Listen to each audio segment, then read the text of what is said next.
Hello বন্ধুরা, দেখুন এই যে মানে মিড ডে মিল, এটা যেটা মিল এখনও মিড ডে মিলই নাম আছে। মিড ডে মিল তা স্কুলগুলোতে রান্না হতো, সব খেত। কিন্তু এখন এটা বিজেপি সরকার এটা মিড ডে মিল নামই রেখেছে, কিন্তু এটা মনে হয় বেসরকারিকরণ করলো, মানে হচ্ছে ইসকনের হাতে দিল। ইসকন রান্না করবে একটা জায়গায়, সেখান থেকে ডিস্ট্রিবিউট হবে মনে হচ্ছে। এটা মানে সরকারের হাতে আর নেই মনে হচ্ছে, এটা বেসরকারিকরণ করে দিল, যাতে মানে খাওয়া দাওয়া, ইসকনের খাওয়া দাওয়াতে নিরামিষ সেই রকমই চলবে। কিন্তু ডিম ডিম করে কলকাতার মানে যারা বলছিল, তাই সেই জন্য মানে সপ্তাহে 2 দিন হয়তো ডিমের ব্যবস্থা করবে, এইটাই। মানে এটা সরকারের হাতে মনে হয় আর নেই, সরকার মানে ছেড়ে দিল এটা।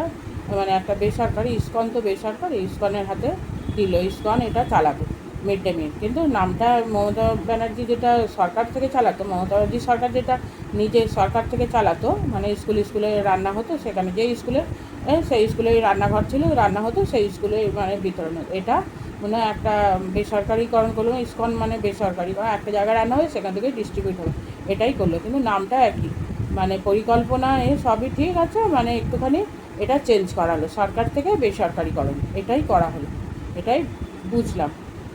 এটা ভালো দিক, খারাপ তো না।